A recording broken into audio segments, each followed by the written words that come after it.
इसकी हिंदी भी लिखते चलिए आप लोग, फिर हम बात करेंगे। सभी लोग हिंदी लिख लीजिए, फिर हम बात करेंगे। नहीं होता है, बहुत अच्छी बात है, बात करेंगे। ठीक है, और किसी को कोई आपत्ति है? नेहा जी, कुछ आपत्ति है इन बातों को देख के? क्या आपत्ति है? क्या? आपने मैकडोनल्ड का प्रचार देखा है? आई एम लविंग इट लिखा रहता है, देखिएगा। बस एक ही लाइन में आपत्ति है आपको?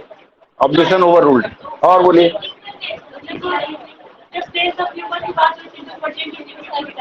वो फॉर्मूला मुझे नहीं पता।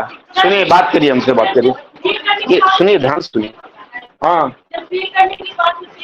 हमको नहीं पता, फॉर्मूला नहीं चाहिए। I want resolution. गलत लग रहा है, गलत बोलिए। यस। अच्छा, ठीक है। और आप लोग कुछ सी सिंह नहीं होगा, वेरी गुड। चलिए, हेलो ऑनलाइन मित्रों से थोड़ी राय ले लें। हाँ, बोलिए। सर। आप लोग बोलिए, इतने अच्छे अच्छे वाक्य हैं, किसी को गलती नहीं दिखी। बोलिए। हेलो, हेलो बोलिए। बोलिए, सर। सुन रहा हूँ, बोलिए। सर कंसेप्ट, फीलिंग, ये सब थॉट, सब में तो आईएनजी नहीं लगता है ना सर? चलिए, बहुत अच्छी बात है। और कुछ? और किसी की तरफ से कोई आपत्ति? सर इसमें से किसी में नहीं लगेगा सर। कंफर्म सर है? I am having a headache. हाँ, हेडेक होगा सर। और सर चलिए, ठीक है। है पोजीशन के लिए तो हैविंग नहीं होगा, पोजीशन के लिए है में आईएनजी नहीं लगता है। देखिए, मैं शुरू से बोलता हुआ हूँ कि मैं रूल्स नहीं जानना चाहता।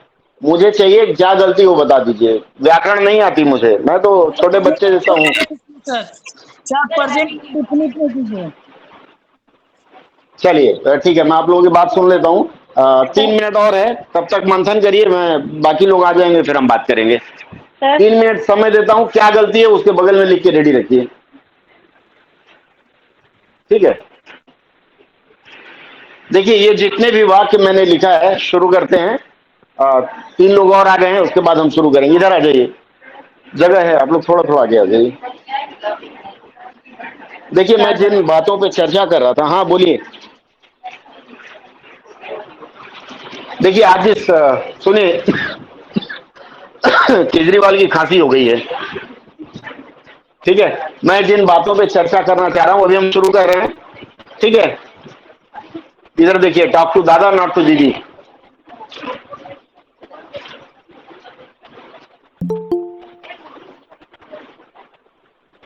इधर देखिए, बोर्ड पे कुछ लिखा हुआ है, पढ़ने की कोशिश करिए। सर एक बार लाइन से पूछ लीजिए ना सर। देखिए, सबसे पहले मैंने लिखा है राजा इज हैविंग अफेयर। अब देखिए, ये जो अफेयर शब्द है, अगर हम इसको अलग अलग लिख देते हैं, ए और फेयर कर देते हैं, तो इसका अर्थ बदल जाता है। और ये अफेयर जो मैंने लिखा है, इसका हिंदी आप लोग सोच समझ के लिख लीजिए अपनी डायरी में, फिर मैं बताऊंगा। दूसरा वाक्य मैंने बताया है, आप लोग भी लिख लीजिए जो पीछे आए हैं। दूसरा वाक्य लिखा है I am thinking you are wrong. शायद आप लोग ये बात सोच रहे होंगे मेरे बारे में, आई am thinking he is wrong. तीसरा मैंने लिखा है I am loving it. McDonald का प्रचार आता है, उसमें देखिएगा। उसके बाद द ग्रेप इज टेस्टिंग सोर। अब देखिए, सबके नीचे मैं अंडरलाइन कर देता हूं। ठीक है, बात कम करिए। उसके बाद मैंने लिखा सी इज सीमिंग सैड। और अगला लिखा आई एम हैविंग हेडेक।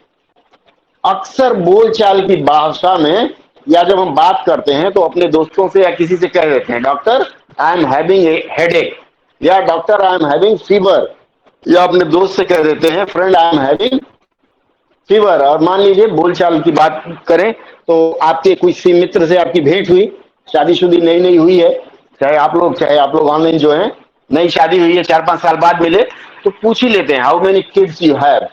तो सामने वाला फट से जवाब देता है आई एम हैविंग 3 किड्स, या 1 किड या 2, जैसे मैं बोलता हूँ आई एम हैविंग 4 किड्स। अमूमन बोलचाल में ऐसा बोलते हैं कि नहीं बोलते हैं? हाँ या ना? तो वो जो बोलते हैं वो सही बोलते हैं कि गलत बोलते हैं? तो वो जो बोलते हैं, हम गलत बोलते हैं सही बोलते हैं? सुची जी बताइए। खुशबू, जी सर लिख दी। अरे मैं पूछ रहा हूँ हम लोग गलत बोलते हैं कि नहीं, आप बोल रहे हैं? लिख लिए। जी सर। सर बोलते तो देखिए, गलत है पर रीजन नहीं पता क्या जैसे है। सोचने का काम लगातार हाँ नहीं हो सकता है वैसे। ठीक है, सोचने का काम लगातार नहीं हो सकता। अब मैं जो बताने जा रहा हूँ ये एक तरह का वाक्य है। और आप लोगों ने टेंस पढ़ा है ना? टेंस का मतलब होता है हिंदी में काल। ठीक है, काल वो कृष वाला काल नहीं, कृष में भी एक काल होता है ना। तो ये जितने भी वाक्य मैंने बताया है, दरअसल क्या होता है, ये जो हैविंग है, हैव में आईएनजी जुड़ा है, अर्थात वर्ब का ही टेंस होता है। राम ने खा लिया, खा लिया, ये एक टेंस हो गया। राम ने खा लिया था हम बोले, दूसरा टेंस होगा राम खाएगा। राम में कोई परिवर्तन नहीं हो रहा है, सिर्फ उसमें कारक चिन्ह बदल रहा है। और क्या बदल रहा है? क्रिया का रूप बदल रहा है। जैसे राम ने खा लिया, कोई और क्रिया होगी, राम हैज ईटन। ठीक है, राम एट, दूसरा टेंस हो गया। राम विल ईट, दूसरा टेंस हो गया। तो जो काल होता है या टेंस होता है वो हमेशा वर्ब का होता है। एग्रीड? इस क्रम में ये जो शब्द मैंने दिया है, वैसे जैसे प्रेजेंट कंटिन्यूअस टेंस आप लोगों ने पढ़ा होगा। अब मैं रूल पे आ जाता हूं, गुड़िया जी ने कहा रूल बताइए। प्रेजेंट कंटिन्यूअस टेंस का मतलब होता है जो काम वर्तमान में जारी है। जैसे I am teaching, I am reading, I am eating, या फिर और कुछ, आई एम फाइटिंग, घर में हो रहा हो घुसा घुसी तो आई एम फाइटिंग। तो इस तरह का जो वाक्य प्रेजेंट कंटिन्यूअस में हो रहा है।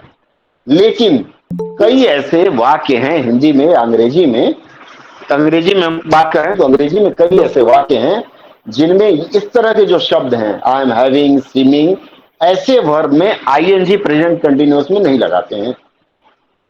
क्लियर? कुछ वर्ब हैं, 5 प्रकार के वर्ब हैं। आप डायरी में लिखना शुरू करें। 5 प्रकार के वर्ब हैं, आगे आ जाइए, जगह है आपके लिए। 5 प्रकार के ऐसे वर्ब हैं जिनके प्रेजेंट कंटिन्यूअस टेंस में आईएनजी नहीं लगाते हैं। बात हम शुरू करें इसके पहले अफेयर का हिंदी आप लोग मुझे बता दें। AFFAIR। घटना। अफेयर नहीं, ये पूरे वाक्य के साथ लेकर के, Raja is having affair with his books. संबंध। किताबों से संबंध है। और मैं लिख दूं Ram is having affair with, या Raja is having affair with his books. Affair किसी से भी हो सकता है। यहां जो अफेयर शब्द है उसका मतलब इश्क हो गया है, प्रेम। राजा को अपनी किताबों से प्रेम हो गया है। ठीक है, या फिर प्रेम हुआ है, इस तरह का इसका हिंदी करेंगे। लड़की है तो affair with Sita sir Gita लगाओ, राधा जी। लगाओ। लगाओ नहीं, ये अफेयर लगाओ नहीं होता है। अफेयर हमेशा प्रेम के संबंध में ही लिखते हैं, अटैचमेंट का लगाव होता है। ठीक है, तो ये जो वाक्य है अफेयर का आप लोग लिख लीजिए, प्रेम, इश्क। ठीक है, क्लियर है? अब हम आगे बढ़ते। अक्सर हम लोग बोलचाल में बोल ही जाते हैं। तो मैं आपको बताना चाह रहा था कि 5 प्रकार के जो वर्ब हैं उन वर्ब में आईएनजी नहीं लगता है। पहला लिखिए, उसमें कौन सा है? ये मैं मिटा दे रहा हूं, जो मैंने लिखा आप लोग समझ गए इसलिए मिटा दूं ना? नहीं मिटाऊंगा, उसी पे चर्चा करूंगा। सबसे पहला लिखिए वर्ब ऑफ परसेप्शन। परसेप्शन यहां मैं लिख रहा हूं PERCEPTION, नेशन वाला। ये मैंने लिखा परसेप्शन। देखिए कोने में लिखा है मैंने, वर्ब ऑफ परसेप्शन। परसेप्शन का मतलब परसीव से आता है, समझने वाली बात या बुझने वाली बात। इसमें क्या क्या होता है? सी मतलब हमारी जो ज्ञानेंद्रियां हैं, सी हियर लिखते चलिए। सी अगर है वर्ब के रूप में तो उसके साथ आईएनजी नहीं लगेगा। ठीक है, उसके बाद अगर हियर है, I am hearing A sound, नहीं होगा। आई हर्ड ए साउंड या आई हियर ए साउंड, मुझे शोर सुनाई दे रहा है। I am hearing A sound. शोर के लिए आप कुछ नॉइज लिखना चाहें तो नॉइज लिख लीजिए। आई एम हियरिंग होगा, नहीं होगा। I hear A noise. ठीक है, उसके बाद आता है स्मेल। आई ये जो मैं शब्द बता रहा हूं इनके साथ आईएनजी का प्रयोग नहीं होता है। SEE सी, मैं इशारा कर रहा हूं इसलिए आंख की तरफ, सी आंख से, हियर कान से, और स्मेल नाक से। और बता रहा हूं उसके बाद आता है नोटिस, छू के, ठीक है। उसके बाद रिकॉग्नाइज होता है, RECOGNISE, रिकॉग्नाइज। ये जो वर्ब हैं ये वर्ब ऑफ परसेप्शन रिकॉग्नाइज कहे से जाते पहले क्या हैं। बोले सर? रिकॉग्नाइज के पहले नोटिस मैंने कहा। जैसे मान लीजिए बोले कि आई notice you have not done your homework, या फिर मैं कहूं आई नोटिस यू आर कहीं और, ठीक है। एक पंथ दो काज, मतलब मैं देख रहा हूं, मुझे लग रहा है आप कहीं और हैं, तो I notice you are somewhere else, you are not in class. I am noticing you are not in class नहीं होगा। क्लियर है? आगे बढ़ते हैं। वर्ब ऑफ परसेप्शन के बाद आता है, आगे आ जाइए, वर्ब ऑफ अपीयरिंग। आप आगे आइए ना, इधर आइए ना, आपके लिए जगह छोड़ कर रखा हूँ। तो सर टेस्ट भी होगा ना उसमें? जलाओ ना बस, टेस्ट वो ना जली बंद कर दीजिए बोला। मैं टेस्ट पे भी आ रहा हूँ। चलिए आगे लिखिए, वर्ब ऑफ अपीयरिंग, उधर बंद कर दीजिए। वर्ब ऑफ अपीयरिंग में क्या होता है? अपीयर का मतलब होता है, जैसे मान लिया आपने वो, आपको वो चिराग मिल गया, कौन सा, अलादीन का चिराग, और आपने उसको छुआ और तुरंत जिन प्रकट हो गया, वो अपीयर होता है। या अपीयर एग्जाम में भी अपीयर होते हैं हम लोग, ध्यान दें कृपया इधर, अपीयर हम लोग एग्जाम में भी होते हैं। ओह कोई नहीं। उसके बाद अगला लिखिए, अपीयर के बाद लुक। कितनी शांति है। अपीयर के बाद लिखेंगे लुक, अपीयर, APPER,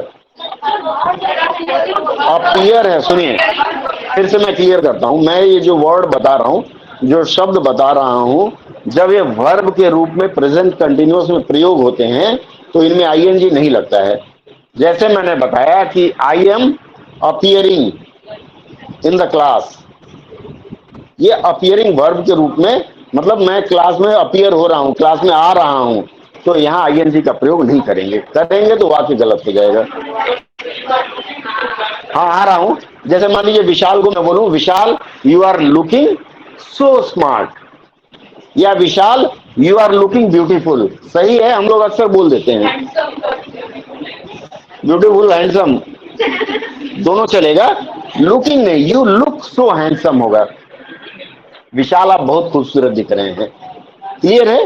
तो वहां आप वर्ब के रूप में हमेशा दिमाग में रखें कि वर्ब के रूप में इन शब्दों का प्रयोग होगा, आईएनजी नहीं होगा। अगला लिखिए, लुक के बाद सीम। जैसे मैंने यहां लिखा है कि सी इज सीमिंग सैड, दिख रहा है ना आप लोगों को, ये सीमिंग नहीं होगा, आईएनजी नहीं होगा, तो फिर इज भी नहीं होगा, इसमें एस लग जाएगा। सी सीम्स सैड, मतलब वह उदास लग रही है। अब मैं हिंदी में बोला लग रही है, रहा है, रही है, इसका मतलब आईएनजी होगा। आपने जबरदस्ती वर्ब में आईएनजी लगा दिया और जयराम जी की, ठीक है। तो यहां she seems sad, she seems happy, he looks pretty, ठीक है।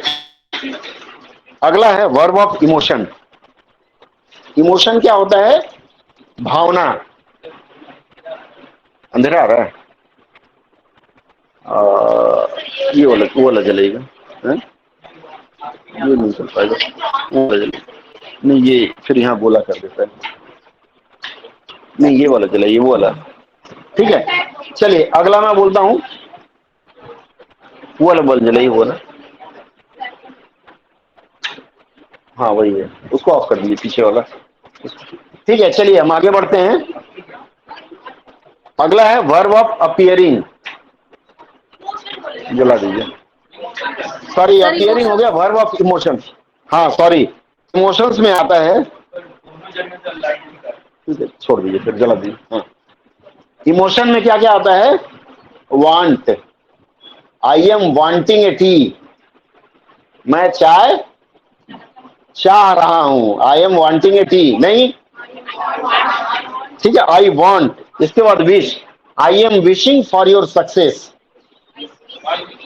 आई विश फॉर योर सक्सेस। उसके बाद आएगा desire, desire Swift Dzire car नहीं, हाँ, डिजायर की मतलब इच्छा, I am desiring your success, नहीं होगा, आई डिजायर योर सक्सेस। उसके बाद आता है feel, I am feeling hot, अक्सर बोलते हैं गर्मी का दिन है, ओह आई एम फीलिंग हॉट, हाँ ट को ऐसे बोलते हैं, तो आई एम फीलिंग हॉट बोल दिया, इसका मतलब वो गलत है, आई फील हॉट, ठीक है। इसमें एक वाक्य आप लिखिए मेरी तरफ से, आई फील हीट और आई फील हॉट, दोनों का अर्थ बताएं आप हिंदी में।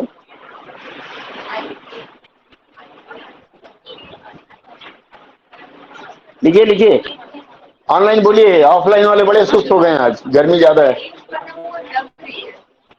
आई फील हॉट, और उसके बाद मैंने बताया अगला, I feel heat. I feel hot का हिंदी क्या होगा, और feel heat,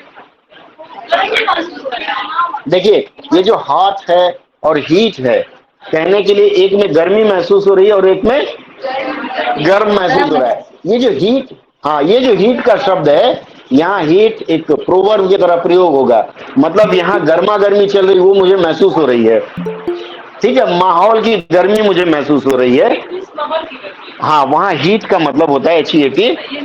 I am feeling hot मतलब गर्मी लग रही है, लेकिन आई एम फीलिंग हीट, यहाँ गुस्सा हो रहा है, दो चार लोग आपस में लड़ रहे हैं तो मुझे भी लग रहा है कि मार पड़ जाएगी, ठीक है। इस तरह के वाक्यों का जब अनुवाद करेंगे तो ध्यान रखेंगे हम क्या कर रहे हैं। आइए अगला वाक्य लिखें, मैं माहौल की गर्मी महसूस कर रहा हूं, ठीक है। अगला लिखें जी, ठंड लग रही है, आई फील कोल्ड बोलिए ना, आई फील हॉट गर्मी लग रही है। चलिए अगला है फील के बाद like, I am liking it, Neha ji के लिए है, आई एम लविंग इट लिखा था, यहाँ लाइकिंग कर देते हैं, मैकडॉनल्ड वाले बोलते हैं ये न लविंग होगा न लाइकिंग होगा, क्या होगा, आई लव इट या आई लाइक इट, मुझे पसंद आ रहा है। आप गए मैकडॉनल्ड में पिज्जा तोड़ा, ऐसे उसका वो तार जैसा निकला, आप फोटो खींच के दीजिएगा, आपके घर के बगल में है, ठीक है, साथ में ऑर्डर भेज दीजिएगा। चलिए आगे बढ़ते हैं। उसके बाद आता है लाइक के बाद लव होता है, लव मैंने बता दिया आपको, ये लव लिखा था, लव और लाइक एक साथ। उसके बाद hate, I am hating you, मैं तुमसे नफरत करती हूं या मैं तुमसे नफरत कर रही हूं, फिल्मों में आता है ना, आई एम हेटिंग यू बोल दिए तो गए, ठीक है, आई हेट यू होना चाहिए ING, क्यों, क्योंकि नियम कहता है कि प्रेजेंट कंटिन्यूअस में है तो उसमें ING नहीं लगेगा, गुड़िया जी के लिए, ठीक है। उसके बाद आता है हेट के बाद hope, I am hoping you will come with a sweet dish, I am hoping you will come with a, तो वहां आई एम होपिंग नहीं होगा, आई होप। उसके बाद होता है वर्ब ऑफ थिंकिंग जी, अब इसके बाद थिंकिंग होता है THINKING, वर्ब ऑफ थिंकिंग, ठीक है। थिंक वाला वर्ब क्या क्या है बताइए, थिंकिंग का तो पहले थिंक ही हो जाएगा, थिंक के बाद आएगा सपोज, मैथ्स में करते हैं ना, suppose x equal to y then y equal to z then what will be f, ठीक है। सपोज के बाद बिलीव, बिलीव बिलीव विश्वास करना मारे गेस नहीं होगा। बिलीव के बाद एग्री, हाँ होप वाला तो ऊपर था sir, I hope, hope emotion में था। मैं अभी वर्ब ऑफ थिंकिंग बोल रहा हूं, थिंक में आता है थिंक, सपोज, उसके बाद आएगा बिलीव, BELIEVE, बिलीव के बाद एग्री, एग्री के साथ हमेशा कौन सा प्रीपोजिशन लगता है, एग्री टू, एग्री के साथ, रिपीट कर दीजिए ना। हाँ मैं रिपीट कर देता हूँ, चलिए मैं फिर से बता रहा हूँ, पेन मत खाइए, मैं बता रहा हूं, मैंने बताया आपको think, suppose, believe, agree. Agree पर मैं आया और मैंने आपसे पूछा एग्री के साथ प्रीपोजिशन कौन सा लगेगा। सर एग्री विच के भी साथ लगता है और अधिकतर टू भी लगता है सर। एक सेंटेंस बताइए। I agree with you, I I agree am, with you. Agree के साथ अधिकतर टू लगता है, होता है विच और का प्रयोग विथ कम भी होता है। होता है। विच भी होता है लेकिन क्या लगता है, सर जब किसी इंसान देखिए आई एम एग्री, हाँ बोलिए। आई एग्री विथ यू, देखिए विच सर का आई प्रयोग एग्री बहुत विथ कम समवन होता है। होता है और आई एग्री टू हाँ समथिंग होता है। समथिंग होता है। बिल्कुल बिल्कुल सही है, लेकिन अधिकतर टू का प्रयोग करते हैं। आप देखिए ज्यादातर टू का होगा।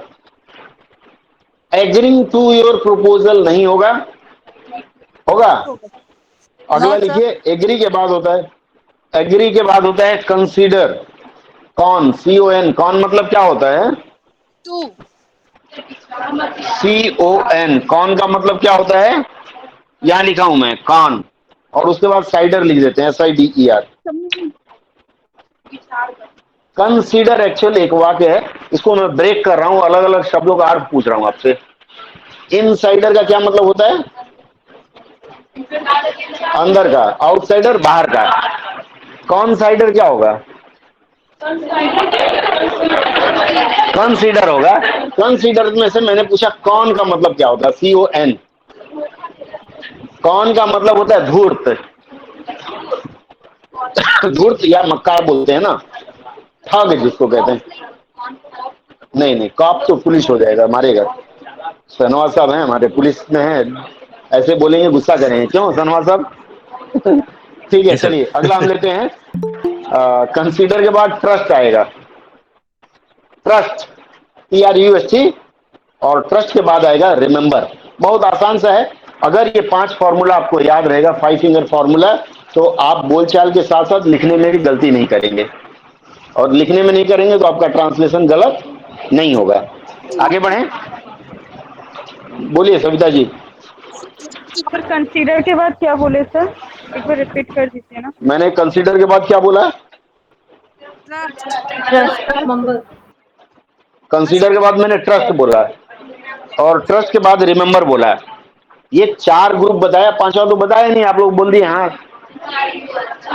हाँ 5वां है हैव, HAVE। ये जो हैव मैंने यहां लिखा है ना, ये आई एम हैविंग, ये HAVE होगा। हैव का जब अर्थ पॉसेशन से होता है। अब देखिए पहला मैंने आपको बोला वर्ब ऑफ पॉसेशन, वो अलग रखा हूं मैं, और हैव का जो अर्थ पॉसेशन से आएगा उसका अर्थ हम अलग रखते हैं। अर्थात जैसे मैं बोला आई हैव 4 किड्स, मेरे 4 बच्चे हैं, ठीक है। आई ओन ए साइकिल, आजकल किसी के पास साइकिल नहीं है, बहुत लोग गर्व से बोलेंगे मोटरसाइकिल है। हाँ आप सबके पास है, अच्छी बात है, हाँ बहुत अच्छी बात है, लेकिन ज्यादातर पुरुष बोलेंगे I have royal Enfield, I have royal Enfield classic. मैं बड़े प्रेम से बोलता हूँ I have cycle A1, company बंद हो गई है, ठीक है, A1 की साइकिल है, गर्व की बात है। तो इसमें ओन जो होगा ना, OWN, ये भी हो जाएगा। जैसे मान लीजिए मैं बोलूं मेरे पास A1 की साइकिल है, OWN, ओन, L मत लिखिएगा, OWL कुछ और हो जाएगा। OWL क्या हो जाएगा, आउल। तो I own A1 cycle, AVON, A1 cycle, मेरे पास साइकिल है, ये पॉसेशन है, मतलब आपके अधिकार में है। आई एम हैविंग नहीं होगा, आई हैव के बाद ओन, ओन के बाद फिर आएगा पॉसेस, आई पॉसेस अ बिल्डिंग, मतलब मेरे पास एक भवन है, बिल्डिंग है। और उसके बाद दिस पेन बिलोंगिंग टू चंदा, सही है, क्या होगा, दिस पेन बिलोंग्स टू चंदा, नॉट बिलोंगिंग टू। और यही मैं इन वाक्यों में आपको बताने का प्रयास कर रहा था कि जब प्रेजेंट कंटिन्यूअस टेंस हो और उसमें पॉसेशन का अर्थ आए, उसमें ING आप नहीं लगाएंगे। क्लियर है, आगे बढ़े। अब मैं ये कहूं कि एक वाक्य है, Priyanka is testing the soup, क्या होगा, Priyanka is testing the soup. Sir ये 4 ही थे ना, verb of perception, verb of appearing, verb of imagination, verb of thinking. उसके बाद हैव भी बताया ना, HAVE have, verb of position. मैं बोला हाँ शनवा साहब, हैव में 4 एग्जाम्पल मैंने दिए, मैं इसका स्क्रिप्ट दे दूंगा, टेंशन मत करिए। मैंने एक सवाल किया, Priyanka is testing the soup, यहाँ टेस्ट में ING लगेगा कि नहीं लगेगा? प्रियंका आप बताइए, सूप आप टेस्ट कर रही हैं? यहाँ टेस्टिंग में लगेगा। मैंने आपको जो वर्ब का बताया, the following verbs on account of their meaning not one used, ज्यादातर मैंने पोसेशन से रिलेटेड चीजें बताया, लेकिन ये टेस्टिंग, सूप टेस्ट करिए, उसका क्या लिखेंगे आप? नहीं होता है प्रियंका सर। सूप टेस्ट कर रही है, हाँ अरे आप सूप बना है आज, प्रियंका ने बनाया है और टेस्ट करके हमको दे रही हैं, तो हम क्या बोलेंगे? Before testing soup can not be served, यहाँ ING लग सकता है। नहीं लगेगा सर ऐसे में। नहीं नहीं लगेगा। कुछ ऐसे वाक्य हैं, 3 वाक्य मैं आपको बताता हूं। I am thinking of going होगा, नहीं होगा? नहीं होगा, ठीक है। खाली ये जो Priyanka is testing the soup है, इसमें चलेगा। Thinking about, Priyanka thinks that होगा, उसका तो मैं बता दिया। ये टेस्टिंग द सूप में चल जाएगा, ठीक है। आगे बढ़े, ये वर्ब का जो मुख्य मुद्दा था वो चला गया। अब एक क्वेश्चन मैं आपसे पूछता हूं, आर्टिकल कितने हैं? 3 है? किसी ने 4 तो नहीं पढ़ा? पता चला RBI के लिए तो मैंने 4 पढ़ा था। अभी मैंने मॉर्निंग वाले सेशन में पूछा कि वर्ब के कितने रूप हैं, तो लोगों ने मुझे 5 बताया। आप लोग क्या सोचते हैं, वर्ब के कितने रूप हैं? जैसे बताया गो, वेंट, गॉन, गोज और गोड, गो, गोइंग, ये अपनी सुविधा के लिए 5 बना दिया। मैंने कहा हो सकता है अगला कोई नया आए वो 6 बना दे। वास्तव में जो पुराने ग्रामर की पुस्तकें हैं उसमें वर्ब के 3 रूप हैं। क्या क्या है? प्रेजेंट, पास्ट और पास्ट पार्टिसिपल। अब ये जो प्रेजेंट, पास्ट और पास्ट पार्टिसिपल है, जैसे एक उदाहरण देता हूं मैं, drink, drink, drunk, drunk, drink, drunk, drink के बाद ड्रंक आएगा, ड्रिंक, ड्रंक और ड्रंकिन।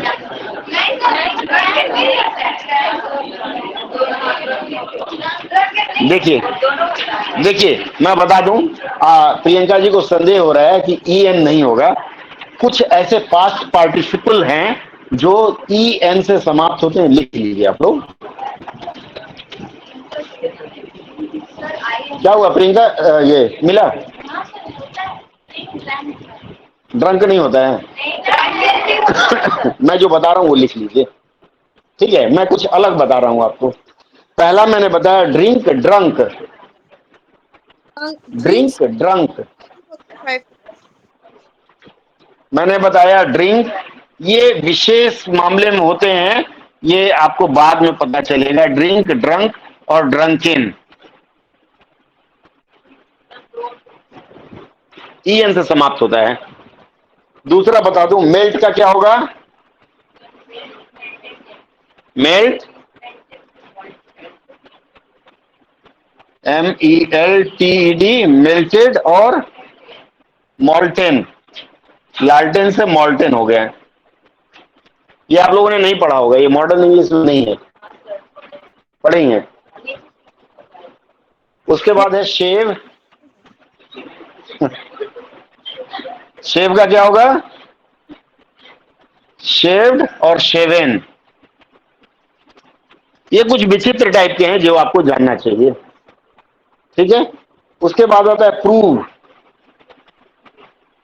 प्रूव, प्रूव्ड और प्रूवेन। ये चीजें अनुवाद के लिए बहुत जरूरी है, ठीक है। इसके बाद आता है श्रिंक। एक मूवी आई थी, आप लोग देखी नहीं फिल्म? एक मूवी आई थी, हनी आई श्रंक द किड्स। बहुत अच्छी फिल्म है, देखिएगा। बच्चों क्या है, वो अपने बच्चों को मशीन से छोटा कर देता है। तो श्रिंक का होता है श्रिंक, श्रंक और श्रंकेन। मतलब कुछ ऐसे पार्टिसिपल हैं, पास्ट पार्टिसिपल, जो ईएन से समाप्त होते हैं। पूजा जी को सिर दर्द होने लगा। पूजा इज हैविंग ए हेडेक। ठीक है, अब इसका प्रयोग मैं बता दूं। He has drunk liquor. मान लीजिए मैं लिखता हूं ही हैज ड्रैंक, होगा ड्रंक होगा।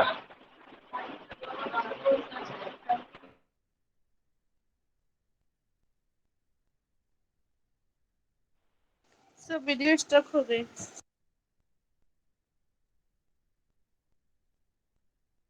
शायद नेटवर्क का इशू है।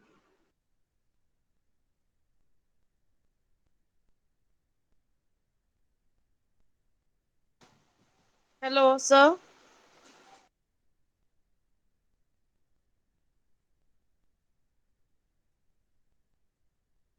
सर का वीडियो चल रहा है?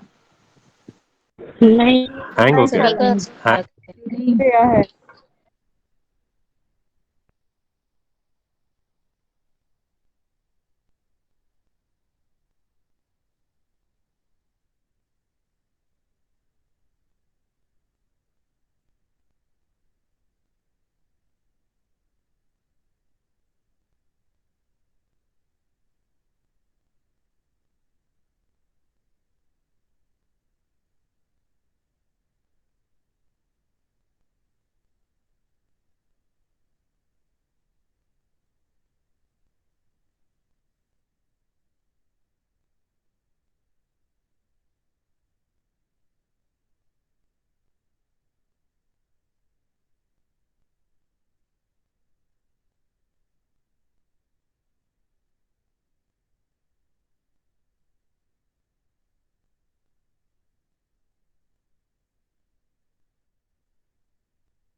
चलिए, मैं जो बता रहा था, मैंने आपको कुछ उदाहरण दिया जिसका पास्ट पार्टिसिपल है, उसको हम लोग एडजेक्टिव के रूप में भी प्रयोग कर लेते हैं। मैंने बताया अ ड्रंकन ड्राइवर। अब देखिए, हैरत की बात है, ड्रंकन हमने यहाँ पास्ट पार्टिसिपल वर्ब का थर्ड रूप में लिया, लेकिन उसको एडजेक्टिव के रूप में भी कहीं कहीं प्रयोग करते हैं। इसी तरह से द आयरन मेल्टेड होता है, से बोलिए ना सर, लेकिन स्टक हो गया। मैंने मैंने बताया आपको सविता जी कि कभी कभी ये जो मैंने पास्ट पार्टिसिपल ईएन से समाप्त होने वाला बताया है, उस पास्ट पार्टिसिपल में ये भी होता है कि उसका प्रयोग, तीसरे रूप का प्रयोग हम लोग किसमें कर लेते हैं, हम लोग एडजेक्टिव के रूप में भी कर लेते हैं। जैसे मैंने आपको बताया आई ड्रंक लिखकर, मैंने शराब पी है, लेकिन उसके साथ में मैंने अगर कहा ए ड्रंकन ड्राइवर, मतलब शराबी ड्राइवर। अगला द आयरन मेल्टेड। एक मिनट, हाँ जी बोलिए। वीडियो रुक गया है, वीडियो रुका हुआ है। अभी चल रहा है अच्छा, हम सर, देख रहे हैं। अभी चल रहा है चल सर, रहा है, ठीक है, अब चल रहा है, ठीक है, पहले चलने रुक लगा, गया था। ठीक है। हाँ, वो लाइट चली गई थी। चलिए, अगला मैंने बताया, हाँ, ड्रंकन ड्राइवर, शराबी ड्राइवर। क्या लिखेंगे, ड्रंकन। आप ड्रंक मत लिखिए, ड्रंकन लिखिए। इस एडजेक्टिव का प्रयोग ऐसे करेंगे। उसके बाद मोल्डेड आयरन होता है, लिखते हैं ना, मोल्डेड, MOLDED। मेल्ट से मोल्ड लिखा था ना हमने, उसी तरह से मोल्टेन नहीं लिखते, मोल्डेड लिखते हैं। ठीक है, सांचा मतलब गीला हुआ, गीला रहता है। उसके बाद ए प्रूवन फैक्ट। प्रूवन फैक्ट क्या होता है, दूसरे में देख रही हैं। प्रूवन फैक्ट क्या होगा, प्रमाणित सत्य। ठीक है, इसी तरह से कुछ और प्रीपोजिशन वर्ब हैं जो कहीं 2 जगह प्रयोग होते हैं एक ही रूप में और कहीं 3 जगह। इसका मैं स्क्रिप्ट आप लोगों को दे दूंगा। मुझे लगता है कि इस पे समय व्यर्थ करके लाभ नहीं। हम फिर से अपनी पुरानी पाठ में आते हैं। मैंने ये जो बताया स्पष्ट है, ऑनलाइन जो लोग हैं यस सर। क्लियर है? जी सर। चलिए अब हम आते हैं संज्ञा के रूपों पर। हमने चर्चा किया था। एक प्रश्न के साथ हम जरा आगे बढ़ेंगे। प्रश्न है हमारा सिर फिरा। एक विकल्प दे रहा हूं, सुनिए, लिखिए आप लोग, सिर फिरा। ऑप्शन दे रहा हूं आपको। पहला यौगिक, सर फिर से बोलिए एक बार। सिर फिरा, सिर फिर गया जिसका, ठीक है। सिर फिरा के लिए 4 ऑप्शन दे रहा हूं मैं। पहला ऑप्शन है यौगिक, यौगिक, यौगिक। दूसरा है योग रूढ़। तीसरा समूहवाचक संज्ञा, समूहवाचक संज्ञा और बहुब्रीहि समास। चौथा बहुब्रीहि समाज, समास नॉट समाज। चलिए, सिर फिरा क्या है इनमें से, आप बताइए।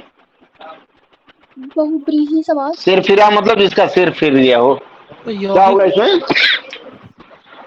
यौगिक होगा यौगिक है, योग रूढ़ है। तो यौगिक हाँ, सर यौगिक होगा। यौगिक होगा सर यौगिक। ये बहुब्रीहि का मैंने वो वर्तनी गलत लिखा है। आप में से किसी ने नहीं बताया, प्रियंका जी और पूजा जी ने बताया।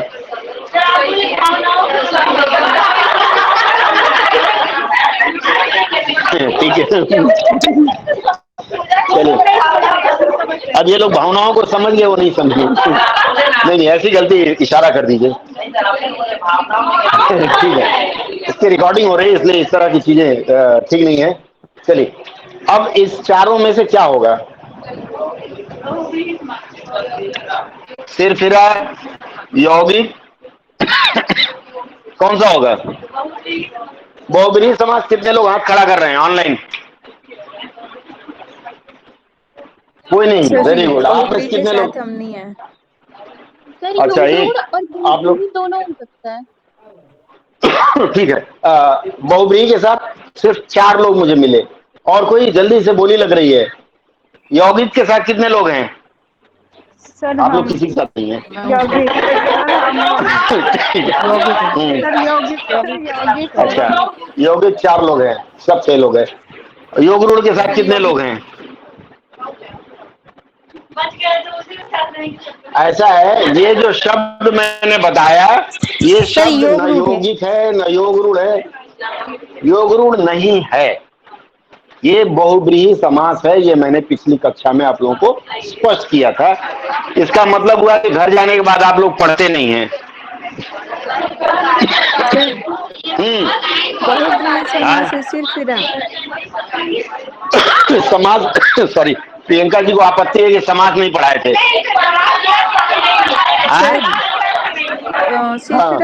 सिरफिरा बहुब्रीहि समास कैसे हुआ? चलिए, मैं उदाहरण लिखाया हूं, देखिए, सुनिए सुनिए, लिस्टेन कीजिए। मैंने एक उदाहरण लिखाया था, सुनिए, ध्यान से सुनिए। जिन शब्दों का प्रयोग, फिर से लिख लीजिए आप लोग, और ये गलती परीक्षा में आप लोग करेंगे जब यहां कर गए।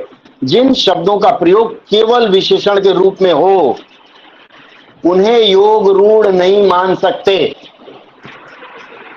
जिन शब्दों का प्रयोग केवल विशेषण के रूप में हो, सिर फिरा क्या है? विशेषण है। तो जिन शब्दों का प्रयोग विशेषण रूप में प्रयोग होता है, वो योग रूढ़ नहीं है, वो बहुब्रीहि समास है। लिख लीजिए। क्लियर है?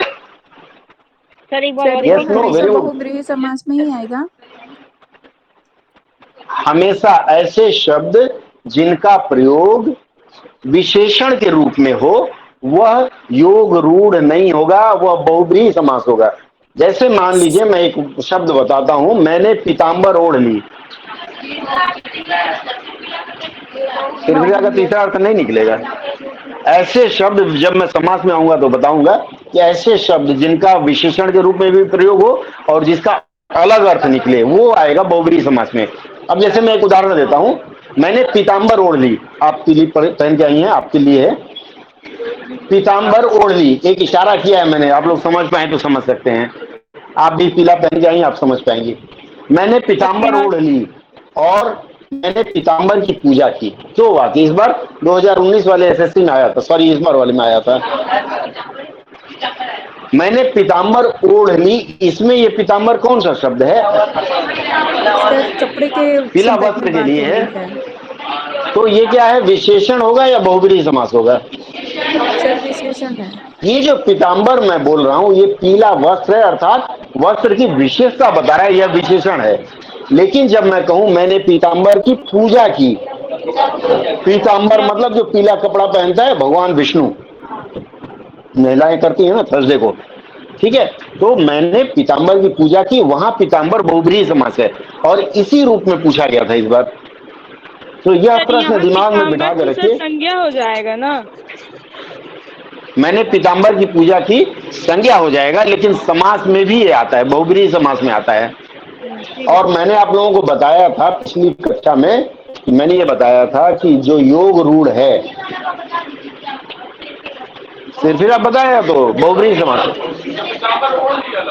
मैंने पीताम्बर ओढ़ ली, क्या है पीताम्बर?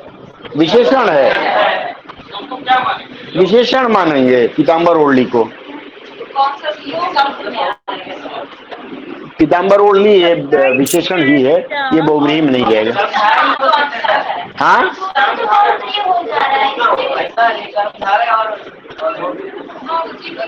मैंने पीताम्बर की पूजा की, मैं अभी कर्मधारय पे गया ही नहीं, मैं बहुब्रीहि और योग रूढ़ में फंसा हुआ हूँ, ठीक है। मैंने आपको बताया मैंने पीताम्बर ओढ़ ली, जैसे आप लोगों ने पीला कपड़ा पहना है, तो सुनिए इधर सुनिए ध्यान से, मैंने पीताम्बर ओढ़ ली मतलब पीली चद्दर ओढ़ ली या पीला कपड़ा ओढ़ लिया, पीला वस्त्र ओढ़ लिया, वह विशेषण होगा। लेकिन मैंने पीताम्बर की पूजा की, वो पीताम्बर संज्ञा है, लेकिन वह संज्ञा बहुब्रीहि समास है। आप लोग स्पीकर ऑफ कर लीजिए, कोई घर में बात कर रहा है बिजली की, वो सुनाई दे रही है हमें। चलिए, ये मैंने आपको योग रूढ़ बताया था, एक बार और योग रूढ़ स्पष्ट कर दूं कि संज्ञा के भिन्न भिन्न खंड, संज्ञा के जैसे मैंने आपको बताया सिर और फिरा, सिर अलग फिरा अलग। हाँ अभी आपको जिन शब्दों का प्रयोग केवल विशेषण के रूप में होता है वो बहुब्रीहि होता है। हाँ, तो लेकिन यहाँ पे जब उदाहरण दे रहे हैं मैंने पीताम्बर ओढ़ ली, तो यहाँ पे पीताम्बर विशेषण के रूप में आया है। अभी आप बोले उस हिसाब से तो बहुब्रीहि समास होना चाहिए। बाद में आएंगे, समास पे अभी मत जाइए, समास नहीं जाते, जैसे आप एक बार मैंने बोला पीताम्बर विशेषण ही बोला है ना अभी, बाकी चर्चा बाद में, पीताम्बर पे हम समास वाले मिलेंगे, ठीक है। मैं आपको ये बताने का प्रयास कर रहा था कि संज्ञा के जो भिन्न भिन्न खंड हैं, उन खंडों में जो सार्थक खंड एक साथ मिलकर अर्थ प्रस्तुत करें, जैसे सिर फिरा, मन चला, नक चढ़ी, बोलते हैं ना, कोई लेडी बहुत गुस्सा करती हो तो नक चढ़ी बोलते हैं, पुरुष करे तो नक चढ़ा, पुरुष को क्यों छोड़ना, ठीक है। इसके बाद आता है ये कुरूप हो गया, एक शब्द हो गया कु और रूप, कु अलग खराब, रूप अलग, तो ऐसे शब्द योग रूढ़ नहीं मान सकते, ये विशेषण है। तो जब जो विशेषण है वो संज्ञा कैसे हो सकता है, और जो संज्ञा नहीं वो योग रूढ़ कैसे हो सकता है? गुड़िया जी, क्या जो विशेषण है वो संज्ञा होगा क्या? नहीं होगा। जो संज्ञा नहीं वो योग रूढ़ होगा क्या? योग रूढ़ तो संज्ञा का एक रूप है ना, तीन रूप मैंने बताया था, क्या क्या बताया था? यौगिक, योग रूढ़ और रूढ़, यौगिक और योग रूढ़। और मैंने बताया था कि बनावट के अनुसार संज्ञा के तीन रूप होते हैं। तो जो विशेषण है वो संज्ञा कैसे हो गया? गुड़िया नहीं समझ आए तो आप मत देखिए, हमारी बात सुनिए। इस लिहाज से जलज क्या है? जलज भी योग रूढ़ है, देश काल परिस्थिति के अनुसार। जल में जन्म लेने वाला, क्या मछली? कमल, फिर समाज में चला जाएगा। ठीक है, चलिए एक और उदाहरण मैं देता हूँ।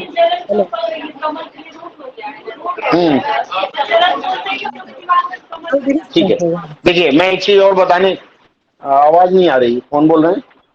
सर ऋषिकेश। एक चीज और मैं बताने का प्रयास कर रहा था, बहुत ऋषिकेश जी बोलिए। सर इसका मतलब जलज भी बहुव्रीहि समास होगा। जलज बहु, जल में पैदा होने वाला, उसका नाम बदल जाता है ना, लेकिन हम जलज लिख देंगे।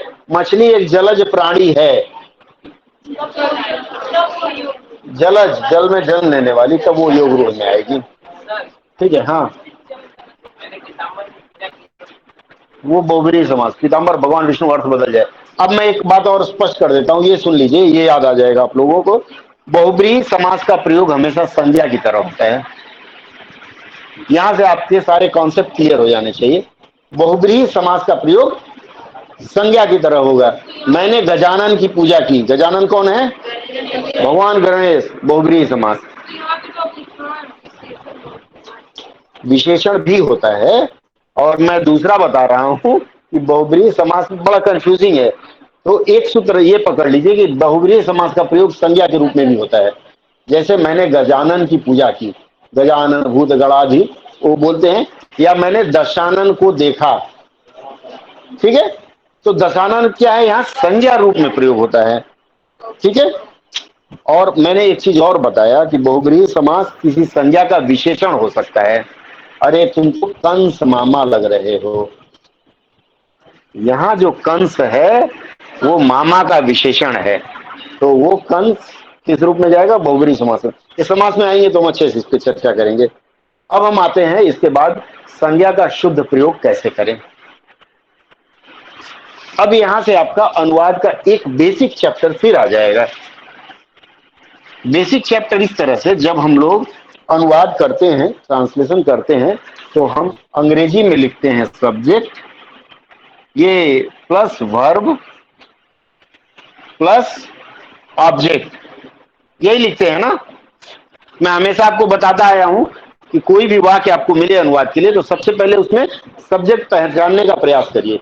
जब आप सब्जेक्ट पहचान जाएंगे, कर्ता, तो बाकी चीजें अपने आप जुड़ती चली जाएगी। इसी तरह से हिंदी में जब हम लिखना शुरू करते हैं कोई भी वाक्य, तो कर्ता प्लस कर्म प्लस क्रिया। अब यहाँ देखने वाली यह बात है, आवाज नहीं आ रही है? और ऋषिकेश की आवाज आ रही है? आ रही है ठीक है, थोड़ा एडजस्ट करिए फोन अपना। देखिए, ठीक है, मैंने बताया आपको कि सब्जेक्ट, वर्ब और ऑब्जेक्ट, और कर्ता, कर्म और क्रिया।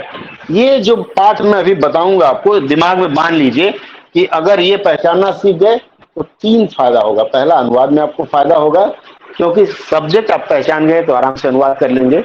दूसरा, जम्बल सेंटेंस रहता है आपके, 2-3 वाक्य रहेंगे, उसमें आप अगर कर्ता पहचान लेंगे तो सबसे पहले घर का मालिक पहचान में आ जाए तो परिवार वाले पहचान में आ जाएंगे। है, होता है ना। इसलिए देखिएगा, बकरी जा रही हो, 4-5 छोटे बच्चे हों, तो लोग बकरी को उठा के ले जाएंगे, बच्चे दौड़े आएंगे, या एक बच्चा उठा लेंगे, बकरी दौड़ी आएगी। तो इसमें एक वाक्य दे रहा हूं मैं, लड़कों की सभा हो रही है। लिखिए, लड़कों की सभा हो रही है। लड़कों की सभा हो रही है। ये जो वाक्य, इसमें कर्ता क्या है? सभा। कितने लोग? सर लड़के सभा कर्म है सर, और क्रिया। एक मिनट, किसी ने कहा लड़कों क्रिया है, कर्ता है, सभा कर्म है।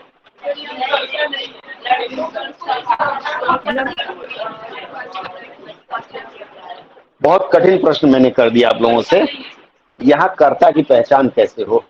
संज्ञा मैंने बताया आप लोगों को, याद है नेहा जी? संज्ञा में मैंने आपको समूहवाचक संज्ञा बताया था। इसमें समूहवाचक संज्ञा क्या है? लड़कों या सभा? ये जो सभा है, यह क्या है? समूहवाचक संज्ञा। इसके लिए मैंने कहा जानना जरूरी है। ये हो गया समूहवाचक, डायरी में नोट करें। समूहवाचक संज्ञा हो गया सभा, और लड़का क्या है? कौन सा वाचक है? लड़का हो गया जातिवाचक। एकदम आसान सूत्र है और यहां से आपकी अंग्रेजी हिंदी सब अच्छी हो जाएगी। अब देखिए ये जो वाक्य आपके सामने है, लड़कों की सभा हो रही है, जातिवाचक, उसके बाद की आया है, उसके बाद आया है समूहवाचक, आया है ना। इसका मतलब कि समूहवाचक संज्ञा और ये जातिवाचक संज्ञा के बीच में की अगर है तो जातिवाचक के संज्ञा की के बाद वाला जो शब्द है यह कर्ता होगा। एकदम आसान सूत्र है, अगर ये ध्यान रहा तो आप सब्जेक्ट पहचानना जान जाएंगे और उसके अनुसार आपका अनुवाद बहुत अच्छा हो जाएगा। लड़का क्या है, जातिवाचक। एक और उदाहरण देता हूं मैं, जातिवाचक के बाद की होगा और उसके बाद समूहवाचक सभा, क्योंकि समूह है तो इस की के बाद जो शब्द आएगा वह कर्ता सब्जेक्ट है। दूसरा देता हूं मैं, लड़कियों का दल आ रहा है, लड़कियों का दल आ रहा है, बताइए क्या होगा। लड़कियों का दल आ रहा है, इसमें कौन सा होगा। दल समूहवाचक है सर, जातिवाचक दल द्वितीय कर्ता है। हाँ तो समूहवाचक है तो कर्ता दल होगा। चोरों का गिरोह आ रहा है तो गिरोह होगा। राजा की बारात में बारात होगा। इसलिए देखिए ऐसे वाक्यों का जब अनुवाद करते हैं तो लड़कियों का दल एक group of girls, girls group नहीं बोलते हैं ना। ये मैंने आप लोगों को बताया था, सजीव है तो ऐसे ही इसका प्रयोग नहीं करते हैं, निर्जीव के साथ करते हैं। क्या बोला था मैं, जैसे Ram's watch, watch of Ram बोलते हैं, राम्स वॉच। अगर निर्जीव है तो उसके साथ SEIS का प्रयोग सब्जेक्ट में करते हैं, नहीं तो नहीं करते। गैंग्स ऑफ वासेपुर, ठीक है, गैंग दल है मतलब जीते जाते लोगों का है। मूवी का नाम है, मूवी के नाम से ज्यादा सीखते हैं। चलिए इसी लिहाज से ये जो मैं देखिए मैंने आपको बताया लड़कों क्या है, कौन सी संज्ञा है, जातिवाचक। उसके बाद का के की है, उसके बाद अगर समूहवाचक है तो का के बाद जो शब्द आएगा वही सब्जेक्ट होगा और इसके अनुसार आप अनुवाद कर सकते हैं। अब अगला जो है इसमें एक और कंफ्यूजन आप लोगों को नहीं हुआ, लड़कों की सभा हो रही है, यहाँ लड़के हैं तो हो रही क्यों, मैंने कहा सभा स्त्रीलिंग है और लड़कियों का दल आ रहा है, दल पुल्लिंग है इसलिए आ रहा है। लड़कियों की दल आ रही है नहीं बोलिएगा, नहीं तो गलत हो जाएगा। दूसरा लिखिए, दूसरा लिखिए, कुछ समूहवाचक संज्ञा का प्रयोग केवल व्यक्ति के लिए किया जाता है और कुछ का प्रयोग बुरे अर्थों में। कुछ समूहवाचक संज्ञा का प्रयोग केवल व्यक्ति के लिए किया जाता है और कुछ समूहवाचक संज्ञा का बुरे अर्थ में। जैसे उदाहरण मैं देता हूं कि राजा की बारात आ रही है, ठीक है, और साधुओं का गिरोह आ रहा है। राजा की बारात चल जाएगी लेकिन साधुओं का गिरोह आएगा क्या, क्यों, साधु तो गिरोह नहीं होते हैं। मतलब गिरोह हमेशा निगेटिव नकारात्मक रूप में प्रयोग होता है तो उसका प्रयोग नहीं करेंगे। अगला लिखिए, मुझे 2 सेर मछली चाहिए। मछली खाते हैं ना आप लोग, चलिए मुझे 2 सेर मछली चाहिए, क्या होगा इसका, सही है गलत है, इसका गलत है, 2 सेर मछली नहीं होता। मुझे 2 सेर मछली चाहिए, बैठ जाता हूं फिर बात करेंगे। मुझे 2 सेर मछली चाहिए, इसमें सही है गलत है, गलत है, किसी ने कहा गलत है, क्या होना चाहिए, मुझे 2 सेर मछलियां चाहिए। बोल सकते क्यों शेर नहीं, अरे नहीं हमारे गांव में शेर चलता है, हम शेर बोलेंगे। सर पुराने लोग शेर बोलते थे। तो हम कौन सा नए हैं, 48 के हो गए हैं, ठीक है। देखिए शेर और किलो का फर्क नहीं है, यहाँ जो है फर्क क्या है, मैंने 2 सेर मछली चाहिए बोला। अच्छा दूसरा मैं लिखता हूं कि यहाँ 5 तरह की मछलियां मिल रही हैं।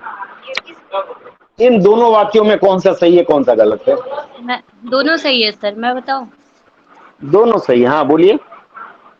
सर जब एक ही प्रकार की मछली होती है तो उसके लिए मछली का प्रयोग होता है, और जब अलग अलग भिन्न भिन्न प्रकार की मछलियाँ होती है तो उसके लिए मछलियाँ प्रयोग कर सकते हैं। ऐसे नहीं क्लियर हुआ?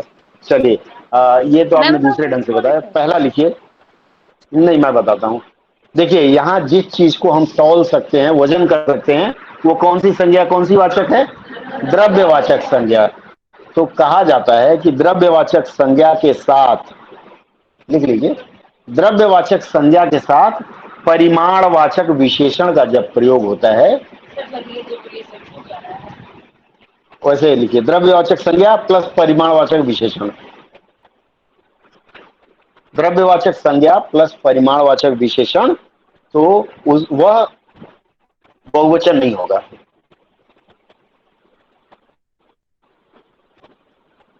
द्रव्यवाचक संज्ञा के साथ परिमाणवाचक विशेषण का जब प्रयोग होता है तो वह संज्ञा बहुवचन में प्रयोग नहीं होगी। जैसे मैंने आपको बोला 2 सेर मछली, क्यों? क्योंकि परिमाण है ना, वजन कर रहे हैं। चलिए सेर हटा देते हैं, 2 किलो ले लेते हैं, ठीक है, या 20 ग्राम मछली ले लेते हैं, तो 20 ग्राम मछलियां नहीं होगा। जैसे मान लीजिए बाजार गया और मैं बोला कि कन्हई जी 2 किलो कचौड़ियां लाइए, कन्हई जी 2 किलो कचौड़ियां लाइए, सही है गलत है? कचौड़ी क्यों? परिमाण है, मतलब मापना जहां है वहां। लेकिन मैं आपसे कह दूं कि 5-5 कचौड़ियां लाइए, तब सही है। उसका सूत्र ये है कि जब इसको गिन गिन के खरीदा जाए, द्रव्यवाचक संज्ञा को जब गिन के खरीदा जाए तो वो बहुवचन में प्रयोग होगा। लिख लीजिए, ये घर जाके एक बार पढ़िएगा जरूर आप लोग। हाँ दे देंगे, दिया हुआ है बहुत पहले भी। द्रव्यवाचक संज्ञा को जब गिन गिन के खरीदेंगे, वो गब्बर सिंह को बोलता है, धर्मेंद्र बोलता है, ये तो डायलॉग सबको याद है, चुन चुन के मारूंगा।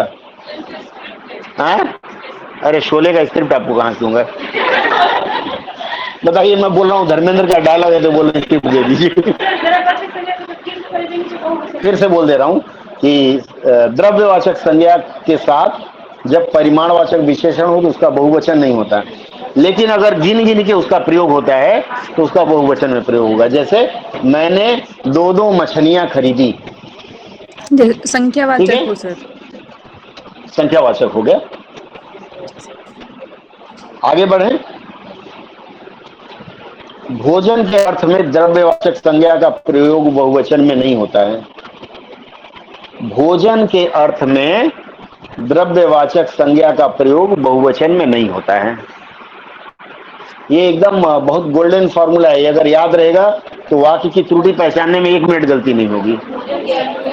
भोजन के अर्थ में, हाँ मैं फिर से कह रहा हूं, भोजन के अर्थ में द्रव्यवाचक संज्ञा का बहुवचन नहीं होगा। भोजन के अर्थ में द्रव्यवाचक संज्ञा का बहुवचन नहीं होगा। कोई उदाहरण आपकी तरफ से आएगा? मुझे पूड़ियां अच्छी नहीं लगती, क्यों? भोजन के अर्थ में है, इसलिए उसका बहुवचन नहीं होगा। जैसे मान लीजिए तेल की बनी मिठाइयां अच्छी नहीं होती हैं। मिठाई क्यों? भोजन है, तो भोजन के अर्थ में जब भी प्रयोग होगा बहुवचन नहीं होगा। एक और ले लेते हैं, मुझे सादी रोटी पसंद नहीं है। किसी ने बताया कि रोटी अगर ठीक से नहीं बनाएंगे तो काली हो जाएगी, तो मैं प्रश्न यही है कि मुझे काली रोटी पसंद नहीं। काली रोटियां नहीं होगी या सादी रोटियां नहीं होगी, क्यों? खाने का अर्थ है 4-4 रोटियां है, लेकिन यहां मैंने क्या बताया, भोजन के अर्थ में द्रव्यवाचक संज्ञा का बहुवचन नहीं होता है।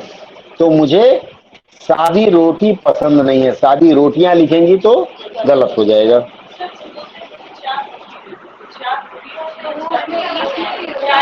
चार रोटी खाने भोजन है ना, संख्यावाचक का बहुवचन नहीं करेंगे। एक लास्ट है इसका,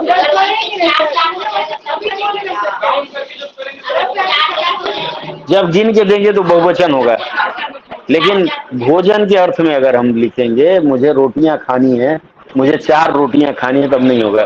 भोजन के अर्थ में द्रव्य का प्रयोग एक वचन में होगा। अरे रोटी हो सकता है आप किसी को देने के लिए ले जा रहे हैं, तो मुझे 4 रोटियां दे दीजिए, देखिए, भोजन के अर्थ में संख्यावाचक का बहुवचन नहीं होगा, द्रव्यवाचक का बहुवचन नहीं होगा। संख्या तो इसमें लाया ही नहीं ना। 4 रोटियां जो आई वो दूसरे तरह। हाँ बोलिए। सर मुझे 4 बोलिए, रोटी बोलिए। खानी है, मुझे 4 रोटी खानी है, तो फिर इसमें मुझे 4 रोटियां खानी है, यहाँ गिन कर प्रयोग हो रहा है ना। जब जी गिन सर। गिन के करते हैं, वो गब्बर सिंह को याद करिए, गिन गिन के मारूंगा तब वहां चुन चुन के मारूंगा, वहां बहुवचन होगा। ठीक है, चलिए अगला सूत्र लिख लीजिए। जब किसी द्रव्य के भिन्न भिन्न प्रकार का बोध कराना हो, भिन्न भिन्न प्रकार का बोध, किसी द्रव्य के भिन्न भिन्न प्रकार का बोध। भिन्न भिन्न मतलब मैं अगर कहूं कि यहाँ विभिन्न प्रकार की मछलियां पाई जाती है, एक रोहू, एक कतला, एक तेलापिया, तमाम तरह की होगी। ठीक है, इसी तरह से एक और वाक्य लीजिए। सर एक बार और रिपीट कर दीजिए। हाँ, रिपीट कर रहा हूं, सुनिए। जब किसी द्रव्य के भिन्न भिन्न प्रकार का प्रयोग हो तो उसका बहुवचन आप लिख नहीं रहे हैं, ये स्क्रिप्ट से नहीं याद हो पाएगा, हमें ही नहीं याद हो पाया। जीभ ऐसे दबाइए, ऐसे खींचिए, तुरंत शरीर ठंडा हो जाएगा। बात मानिए, जीभ दबा के, जीभ दबा के, मुंह खुला, हवा जानी चाहिए। ए मत देखिए, गलत बात है, पूजा को मत देखिए। अभी जाइए, थोड़ा बाहर घुमाइए अगर दिक्कत हो रही। अभी ब्रेक ले लीजिए, लास्ट खत्म है। चलिए, मैं बता रहा था कि द्रव्य के भिन्न भिन्न प्रकार का बोध कराने के लिए द्रव्यवाचक संज्ञा का प्रयोग बहुवचन में होता है। जैसे आज तो बाजार में बहुत कपड़े बिक रहे हैं, बहुत कपड़े बिक रहे हैं, या फिर हम कहें आज तो बाजार में विभिन्न प्रकार की मछलियां बिक रही है। और एक लास्ट इस सेशन का, इसके बाद 5 मिनट का ब्रेक, फिर दीपक सर आ जाएंगे। हाँ, अगला है भाववाचक संज्ञा का वचन। प्रायः भाववाचक संज्ञा का बहुवचन नहीं होता है।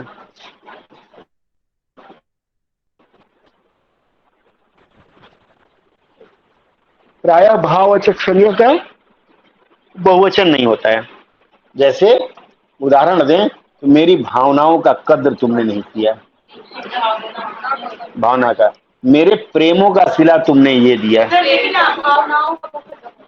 भिन्न भिन्न रूप जब होगा तब दूसरा हो जाएगा, सिर्फ भावना हो तो नहीं होगा। मेरी भावनाओं को समझो, ठीक है, वो गलत प्रयोग है। हाँ?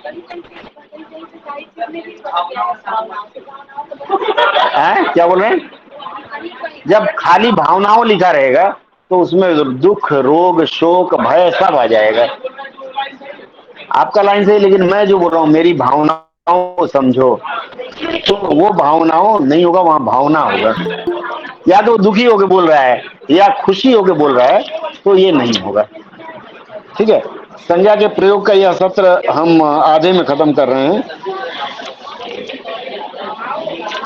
इसके बाद अगला सत्र हम सुनिए, इसके बाद अगला सत्र हम जो करेंगे उस सत्र में हम चर्चा करेंगे लिंग निर्णय पे। लिंग निर्णय अगर आपका स्पष्ट हो जाएगा तो आधा आप जीत गए हैं। उसके बाद फिर सर्वनाम विशेषण वगैरह चलेगा। अगले सत्र में हम लिंग निर्णय। अगला डेट क्या है? संडे क्या है? शनिवार क्या डेट है? 17-18 शायद शाम है, 17-18 शायद ऑफ रहे सेशन, क्योंकि 17-18 को ये है नवरात्रि चल रही है और बहुत लोगों के छठ होगी। ठीक है, तो 17-18 वाला जो है ऑफलाइन बंद रहेगा। ऑनलाइन का हम समय दे देंगे अगर आप लोग जुड़ना चाहें तो। 8 बजे से 17-18 8 बजे से ऑनलाइन सेशन होगा। ठीक है।